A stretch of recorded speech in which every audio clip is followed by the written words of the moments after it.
The massive ships of the Galactic Empire appeared near the edge of the Sol system like dark mountains floating in space. There were 20 of them, each one bigger than a small moon. Their metal surfaces were covered with weapons and shields that glowed with a soft blue light. These ships had conquered hundreds of worlds. They had never failed. High Ambassador Vex Thorin stood on the bridge of the largest ship. He was tall and thin, with gray skin and 4 eyes that never blinked. He had done this job 83 times before. He would arrive at a new world, show the primitive species the power of the Empire, and then they would surrender. It was always the same. The new species would cry and beg and promise to serve. Then the Empire would take their resources, use their people as workers, and add another world to its collection. Earth would be no different. The humans were a young species. They had only been traveling between stars for 40 years. They were babies compared to the Empire, which had ruled the galaxy for 4,000 years. "Send the welcome message," Vex Thorin ordered. His voice was calm and bored. This was routine work for him. His communications officer pressed several buttons. The message went out to Earth. It explained that the humans were very lucky. The great Galactic Empire had found them. They would now become part of something bigger and better. They should prepare to welcome their new rulers. They should feel grateful. Vex Thorin waited for the response. Usually it took a few minutes. The primitive species would panic first, then try to understand, then accept their fate. But the response came in only 10 seconds. And it was not what he expected. "You are in violation of Terran sovereign space.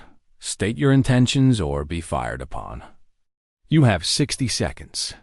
Vex Thorin's 4 eyes blinked for the first time in hours. He turned to his translator officer. "Is the translation correct?" "Yes, Ambassador." "The message is clear." This was strange, very strange. No species had ever responded this way. Perhaps the humans did not understand the situation. Perhaps they were confused. He would explain again. "Send the integration protocol again. Add more details about Imperial power. Show them images of our fleet." The officer did as commanded. More messages went to Earth. Pictures of the 20 massive warships. Explanations of the Empire's great history. Descriptions of the thousands of worlds under Imperial control. Surely the humans would understand now. The response came even faster this time. 30 seconds. Vex Thorin felt something he had not felt in many years. It was a cold feeling in his stomach. It was not quite fear. Not yet. But it was close. "Raise all shields," he ordered. "Power up weapons. These humans are more foolish than I thought. We will need to demonstrate our strength before they surrender." His crew moved quickly. Lights on the control panels turned from green to red as weapons came online. The shields around each ship grew brighter. The fleet was ready for battle. Then something impossible happened. Every light on the bridge went dark. Every screen went black. The soft hum of the ship's engine stopped. In the silence, Vex Thorin could hear his own heartbeat. "Report," he shouted. "What is happening?" "Ambassador, we have lost all power," an officer said. His voice was shaking. "Shields are gone. Weapons are offline. Engines are dead. We are drifting. How? We are the most advanced fleet in the galaxy. Nothing can do this to us." "I do not know, Ambassador." It happened to all 20 ships at the same time. Vex Thorin moved to a window and looked out at the other ships. They were dark shapes now, floating without power, without control. The pride of the Galactic Empire had become helpless metal boxes in seconds. Then he saw something else. A ship was approaching. It was small and ugly by Imperial standards. It had none of the elegant curves and beautiful designs of Imperial vessels. It looked like it was built for only one purpose: war. And it had appeared from nowhere. No sensors had detected it. No alarms had warned of its approach. The communication system crackled back to life. But it was not Imperial power running it now. The humans had taken control. A woman's voice filled the bridge. It was calm and professional, with no fear at all. Ambassador Vex Thorn, my name is Admiral Chun of the Terran Defense Force. Your fleet is now under Earth's protection. Your ships are not damaged, only disabled. We will tow you to a safe distance outside our territory. There, we will restore your power and you may leave. Vex Thorn found his voice. This is an act of war. The Empire will destroy your pathetic little world. You have no idea what you have done. I know exactly what I have done, Admiral Chun replied. I have protected my home. Now, you have two choices. Accept our help and leave peacefully. Or resist, and we will show you what happens when our weapons are not set to disable mode. The ambassador looked around at his dark bridge, his helpless crew, his powerless fleet. For the first time in his long career, he had no good options. How? He whispered. How is this possible? You are a young species. You should be primitive. You should be afraid of us. Admiral Chun's voice held a hint of amusement. We are young, Ambassador, but we learn fast, very fast. We have been watching your empire for a long time. We know what you do to other species. We know about the worlds you have taken, the peoples you have enslaved, the cultures you have destroyed. We decided that would not happen to Earth. We prepared. You prepared? For 40 years. That is nothing. It was enough. Now, do you accept our terms? We have other things to do today. Vex Thorn closed his 4 eyes. His career was over. His reputation was ruined, but he was still alive. And if he wanted to stay alive, he had to accept. We accept, he said quietly. Good choice, Ambassador. Welcome to Terran space. Try not to come back. The human ship began to tow the Imperial flagship away from Earth. Behind them, the blue and green planet continued to spin slowly, peaceful, and unafraid. It was just a small world on the edge of the galaxy. But it had done something that no one had ever done before, that it had said no to the Galactic Empire. And it had made the no-stick dot in the silent dark bridge of his defeated flagship. Ambassador Vex Thorn realized that everything was about to change. Not just for him. Not just for the Empire, but for the entire galaxy. The humans had arrived, and they were not afraid. The Imperial Senate had not been this quiet in 300 years. 1,000 senators sat in the great circular hall, their different alien bodies still as statues. They had come from every corner of the Empire. They had ruled over 400 worlds and 1 trillion beings. They had never known defeat. Until now, Ambassador Vex Thorn stood in the center of the hall. He looked older than he had a week ago. His gray skin had become pale. His 4 eyes kept looking at the floor. He had told his story 3 times already. Each time, the senators became more silent. You are saying, the Emperor spoke from his high throne, that 20 of our best warships were disabled in seconds. By humans. By a species that learned to travel between stars only 40 years ago. Yes, Divine One. You are saying that you saw nothing, detected nothing, that they simply appeared and took control of your systems. Yes, Divine One. And you are saying that one small human ship then towed your entire fleet out of their territory. Like garbage. Vex Thorn closed his eyes. Yes, Divine One. The Emperor was old, even by the standards of his long-lived species. He had ruled for 600 years. He had seen many strange things, but he had never seen anything like this. Bring in the science advisor, he commanded. A door opened and a small creature walked into the hall. Chief Science Advisor Kethra was from a species known for their intelligence. He had 6 legs and a body covered with blue feathers. His small black eyes held the knowledge of 1,000 years of imperial science. "Tell us what you have found," the Emperor ordered. Kethra walked to the center of the hall. When he spoke, his voice was thin and high, but every senator could hear him clearly. "We have spent the past week studying this incident. We have also gathered all information about Earth and humanity. What we have found is very troubling." He pressed a button on a small device. Images appeared in the air above him. Pictures of Earth, pictures of human cities, pictures of human ships. Humanity developed faster than light travel 42 years ago. By our models of species development, they should be in what we call the infant stage. They should be struggling with basic space travel. They should be excited about their first colony. They should be completely dependent on more advanced species for guidance. But that is not what we found. The images changed. Now they showed something else. Strange machines floating in deep space. Satellites hidden in asteroid fields. Tiny devices no bigger than a grain of sand. For at least 60 years, probably longer, humans have been building a network of observation devices. These devices are spread across the galaxy. They are hidden in places we never thought to look. They have been watching us. The senators began to murmur. Kethra raised a small leg for silence. It gets worse. These devices did not just watch. They listened to our communications. They captured our transmissions.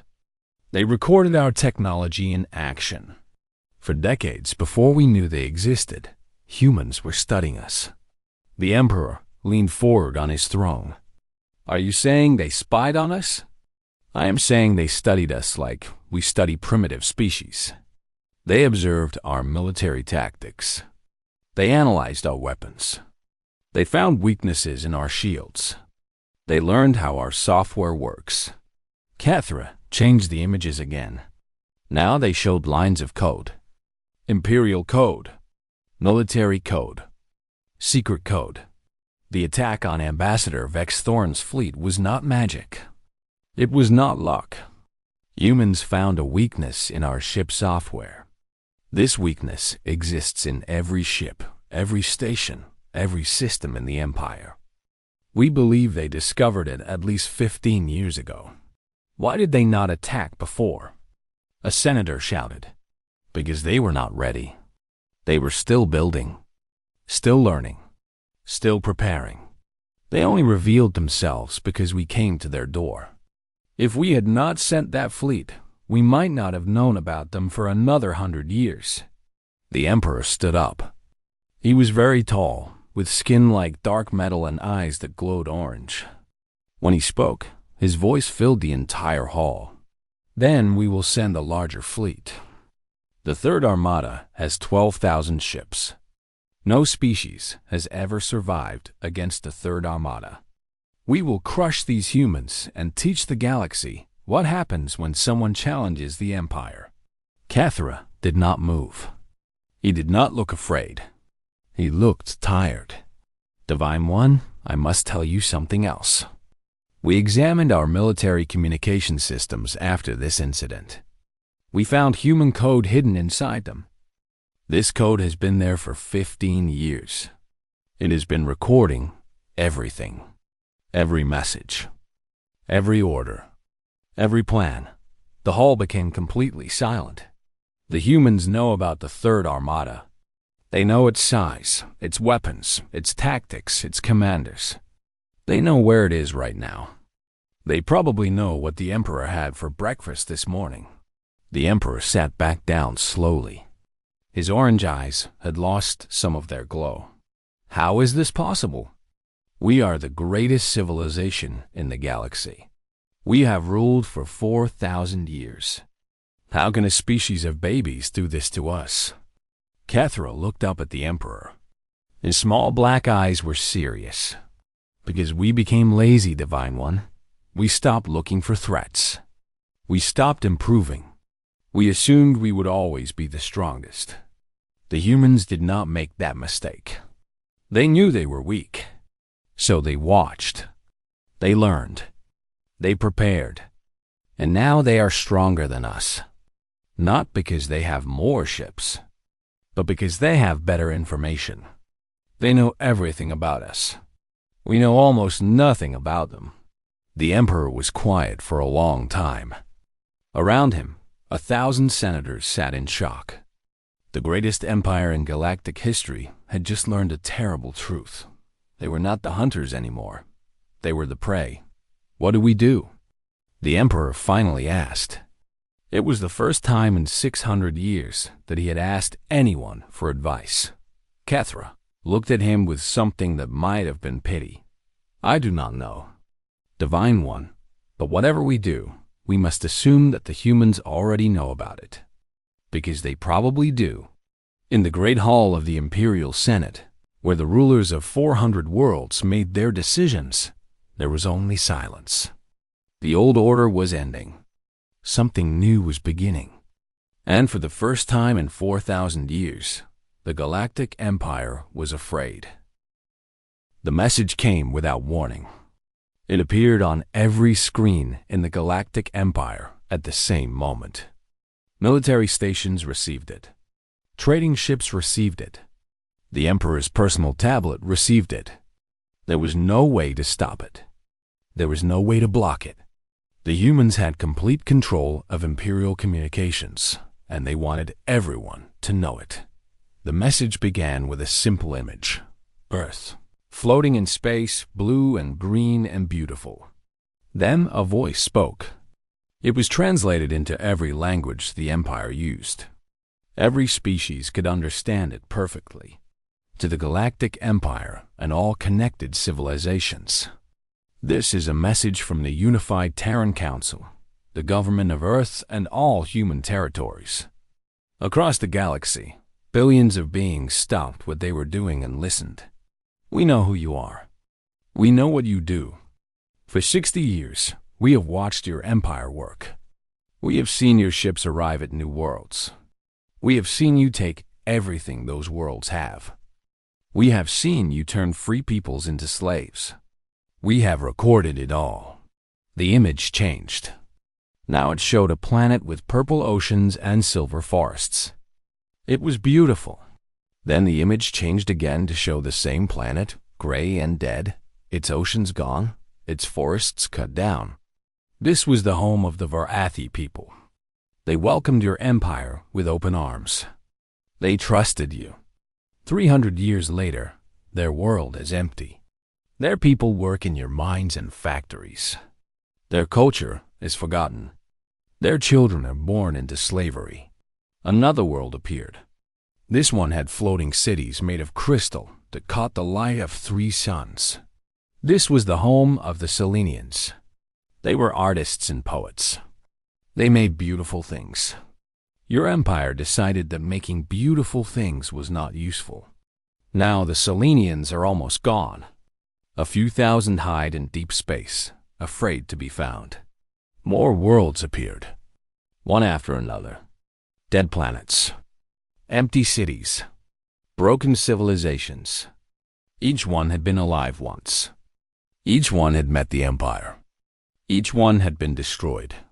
We have recorded the fate of 47 species that your empire has absorbed. Only 12 of those species still exist in any real form. The others are gone forever. Their languages, their songs, their stories, their dreams, all gone. Because of you, the voice became harder, colder. You came to Earth expecting another easy victory. You expected us to beg and cry and surrender. You thought we were children who would be grateful for your attention. You were wrong. The image changed to show space near Earth. Hundreds of human ships were visible. They were not pretty ships. They were not elegant. They were built for one purpose, to kill. Earth and all human territories are now close to the Galactic Empire. We call this the Terran Exclusion Zone. It includes our home system and all space within 50 light years of Earth. No Imperial ship may enter this zone. No Imperial citizen may enter this zone. No Imperial business may be conducted in this zone. This is not a request. This is not an offer to negotiate. This is how things are now. In the Imperial Senate, the Emperor watched with growing rage. Around him, his senators watched in shock. No one had ever spoken to the Empire this way. You may think you can break us with force. You may think your Third Armada will destroy us. You are welcome to try. But we suggest you watch carefully what happens next. The image changed again. It showed a small station floating in space. The station had Imperial symbols on its sides. It was clearly a military installation. This is Imperial Listening Post, Omega 7. It is located 17 light-years from Earth. It is one of your secret spy stations. You use it to watch new species before you conquer them. According to your records, it is hidden so well that no one could ever find it. The station suddenly went dark. Every light on it turned off. It began to drift without power. We found it 6 years ago. We have been inside its systems ever since. We just turned it off. All 40 crew members are alive and healthy. They will be rescued by Imperial Patrol in approximately 3 hours. We have sent the patrol the location. The voice paused. When it continued, it was almost gentle. We do not want war with you. We do not want to hurt anyone. We only want to be left alone. But if you force us to fight, we will fight. And we will win. Not because we are stronger, but because we are smarter. We have spent 60 years learning everything about you. You have spent 2 weeks learning about us. That is not a fair fight. That is not a fight you can win. The image returned to Earth. The blue planet turned slowly against the black of space. Leave us alone, and we will leave you alone. Attack us, and we will defend ourselves. Try to enslave us, and we will destroy everything you have built. The choice is yours. But know this, from this day forward, Earth stands free. We will never bow. We will never surrender. We will never become another dead world in your collection. And if any species in your empire wants to be free like us, they should know that Earth will help them. We will protect them. We will fight for them. This is our promise. This is our warning. This is our declaration. The message ended. The screens went back to normal. But nothing was normal anymore. In hidden corners of the empire, slaves whispered to each other. On conquered worlds, old resistance fighters felt something they had not felt in centuries: hope. The humans had done the impossible. They had defied the empire and lived. They had shown that it could be done. The Emperor called an emergency meeting of his war council. He ordered the Third Armada to prepare for immediate deployment. He was angry. He was humiliated. He wanted revenge. But deep inside, in a place he would never admit existed, he was afraid. Because he had seen the dead listening post. He had seen how easily the humans had found it. And he was starting to wonder, what else did they know? What else could they do? And most importantly, could the Empire actually stop them? The answer to that question would come soon enough. And when it came, it would change everything. The Third Armada was the pride of the Galactic Empire. 12,000 warships, 3 million soldiers, weapons that could crack planets open like eggs. It had conquered 9 species and never lost a single battle. When the Third Armada arrived, civilizations ended.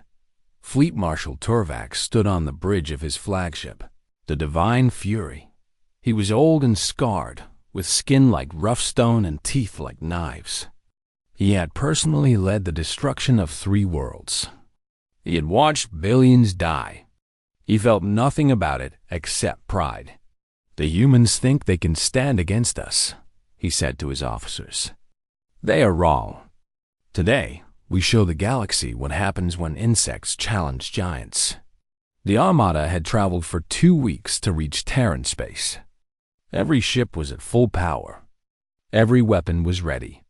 Every soldier was prepared to die for the Empire. They crossed into the Terran exclusion zone at exactly midnight, Earth time. The humans would know they were coming. Tervax did not care. Let them know. Let them be afraid. Let them watch their death approach. For 3 hours, nothing happened. The Armada moved through empty space. No human ships appeared. No messages came. Tervax began to smile. Perhaps the humans were not so brave after all. Perhaps their big words were just words. Then a single human ship appeared in front of the Armada. It was small, tiny compared to the Imperial warships. It just sat there in space, waiting. Open communications, Tervax ordered. I want to hear them beg. The screen on the bridge flickered. A human face appeared. It was the same woman from before. Admiral Chun. She looked calm, almost bored. Fleet Marshal Tervax, she said. You have entered Terran space in violation of our sovereign declaration. This is your only warning. Turn around now, and we will allow you to leave. Continue forward, and your fleet will not return home. Tervax laughed. It was a harsh, ugly sound. One ship. You sent one ship to stop 12,000. Your species is even more stupid than I thought. I am going to enjoy burning your world. Admiral Chun did not smile. She did not frown. Her face showed nothing. You have made your choice, she said simply. I have. All ships, open fire on that human vessel. Destroy it. The weapons officers across 12,000 ships pressed their buttons. Nothing happened. They pressed again. Still nothing. What is wrong? Tervax shouted. Fire! Fire now! Sir, his weapons officer said, his voice shaking, the weapons are not responding. All weapons across the fleet are offline. Then use the backup systems. The backup systems are also offline, sir. Tervax felt cold fear creeping up his spine. This was wrong. This was very wrong. He grabbed his communications device. All ships, report status. Now. The reports came flooding in. Every ship had the same problem. Weapons offline. Shield generators offline. Navigation systems offline. The ships could still move, but they could not fight. 12,000 warships have become 12,000 floating targets. How? Tervax whispered. How is this possible? Admiral Chun's face was still on the screen. Now she spoke again. 15 years ago, your empire updated its military software. Every ship, every station, every weapon system received the same update. Hidden inside that update was our code. We have been inside your systems ever since.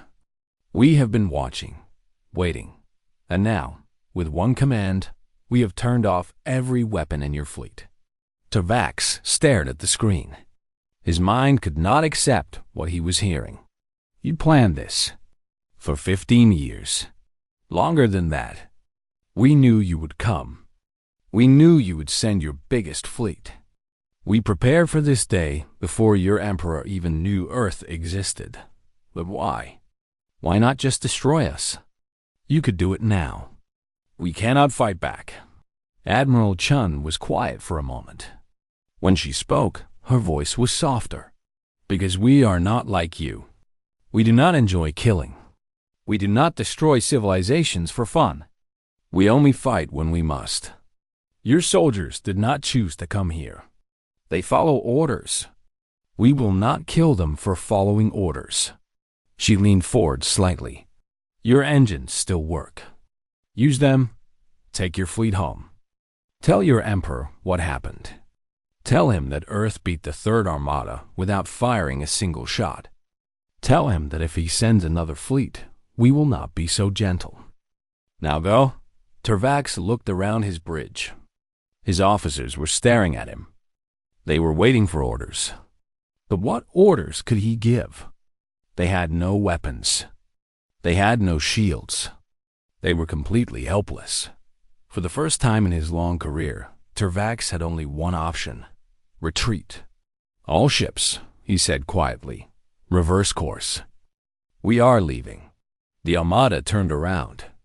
12,000 ships, the greatest fighting force in galactic history, flew away from one small human vessel. Not a single shot was fired. Not a single life was lost. But the battle was over, and the Empire had lost. On the bridge of the Divine Fury, Tervax sat in his command chair and stared at nothing. His career was finished. His reputation was destroyed. But none of that mattered compared to the truth he now understood. The humans had beaten them. Not with bigger ships or stronger weapons. They had beaten them with patience, with planning, with intelligence. They had turned the Empire's own technology into a weapon against it, and if they could do this to the Third Armada, what else could they do? What other secrets had they hidden? What other traps were waiting? Tervax did not know. But he knew one thing for certain: the galaxy had changed today. The old rules were gone. The Empire was no longer the strongest power in the universe. The humans were. 3 days later, the remains of the Third Armada arrived at the Imperial capital. The Emperor watched them from his palace window. 12,000 ships that had left full of pride and power returned broken and defeated. And across the galaxy, enslaved species heard the news and began to hope. If the humans could beat the Empire, maybe they could too. Maybe freedom was possible after all. The revolution had not started yet, but it was coming. And when it came, Earth would be ready to help. The fall of the Galactic Empire did not happen in one day. It took 6 months. But when historians looked back, they all agreed on when it truly began. The day the Third Armada came home defeated. The news spread across the galaxy like fire. The greatest military force in history had been stopped by a single human ship. The Empire's weapons did not work. Its secrets were known. Its power was a lie. On conquered worlds, slaves began to whisper. In hidden corners, old resistance fighters began to meet. For centuries, rebellion had seemed impossible. The Empire was too strong. It had too many ships, too many weapons, too many soldiers. Fighting back meant death, but now everything was different. The humans had shown that the Empire could be beaten, and the humans were offering to help. The first sign of change came from the Varathi remnant. Once, the Varathi had been a great people with a beautiful world. The Empire had destroyed their world and enslaved most of their population. But a few thousand had escaped. They lived on hidden space stations, afraid to show themselves. 3 weeks after the Third Armada's defeat, the Varathi leader sent a message to Earth. Her name was Elder Vacheth, and she was very old. She had been a child when the Empire came to her world. She had seen her family taken away. She had spent her whole life hiding. "We want to be free," her message said. "But we are weak. We have only 5 ships. The Empire has thousands. Can you help us?" Admiral Chun sent back a simple reply. "Declare your independence. We will handle the rest." The Varathi did as Chun suggested. They broadcast a message across the galaxy, saying they were no longer part of the Empire. They expected Imperial warships to come and destroy them within hours. Instead, human ships appeared at their borders. 20 of them, small and ugly, but powerful. They formed a protective line around the Varathi stations. The Empire sent 50 warships to crush the rebellion. When they arrived, they found that their weapons did not work. Just like before, human code had disabled everything. The Imperial commander had no choice but to retreat. The Varathi were free. For the first time in 300 years, they were truly free. After that, the rebellions came faster. The Selenians emerged from their hiding places. The crystalline minds of Kepler-7 stopped pretending to serve the Empire. The insect-like hive of Thorax-3 declared independence. One by one, conquered species remembered what freedom meant. Each time, Earth helped. Human ships appeared to protect rebel worlds. Human engineers helped fix damaged systems. Human diplomats helped new governments form. Humanity was not conquering the galaxy. It was saving it. The Emperor tried to fight back. He sent fleet after fleet against the rebels. Each time, his weapons failed. Human code was everywhere in Imperial systems. Every ship, every station, every computer had been compromised. The more the Emperor fought, the more he lost. After 4 months, half the empire was gone. After 5 months, the Emperor's own advisors were begging him to surrender. After 6 months, he had no choice. The abdication ceremony was broadcast across the galaxy. The Emperor, once the most powerful being in the universe, stood in his great hall and removed his crown. His voice was old and tired. "The Galactic Empire is dissolved," he said. "All species under Imperial control are released." I stepped down from the throne. He looked directly at the camera. Everyone knew who he was really talking to. "Admiral Chun, I have a question for you. How did you do it? How did a species so young destroy an empire so old?" Admiral Chun was watching from Earth. She smiled slightly and sent a reply that everyone could hear. "We paid attention. We prepared. And when the moment came, we did not hesitate." 1 year later, Admiral Chun stood before the unified Terran Council to give her final report. The Great Hall was full of human leaders, all waiting to hear what would come next. "The Galactic Empire no longer exists," she said. 17 species have declared independence under our protection. The former Imperial core worlds have formed a new government called the Galactic Council. They have asked Earth to join as a founding member. The council chair leaned forward. "And what do you recommend, Admiral?" Chen was quiet for a moment. She looked out the window at Earth, floating peacefully in space. So much had changed since the first Imperial ships arrived. So much had been won. "I recommend we accept," she said. "But carefully. We did not fight to become the new empire. We fought to be free. We helped others become free. Now we must help them stay free. That means building something new, something better. A galaxy where no species dominates all others. A galaxy where everyone has a voice. That will not be easy," the chair said. "No, it will not. It will take years, maybe centuries. We will make mistakes. We will face new challenges. But we have already done the impossible. We stopped the greatest empire in history without firing a shot. If we can do that, we can do anything." Chum turned to face the council fully. "For 60 years, we watched the galaxy. We learned its secrets. We prepared for the worst. Now the worst is over. It is time to build something worth protecting. It is time to show the galaxy what humanity truly is." "And what is that?" the chair asked. Chun smiled. It was a warm smile, full of hope and determination. "We are students. We learn from everything around us. We are survivors. We prepare for dangers before they arrive. We are protectors. We stand up for those who cannot stand alone. And we are dreamers. We believe that tomorrow can be better than today." She looked out the window one last time. Somewhere out there, millions of free beings were starting new lives.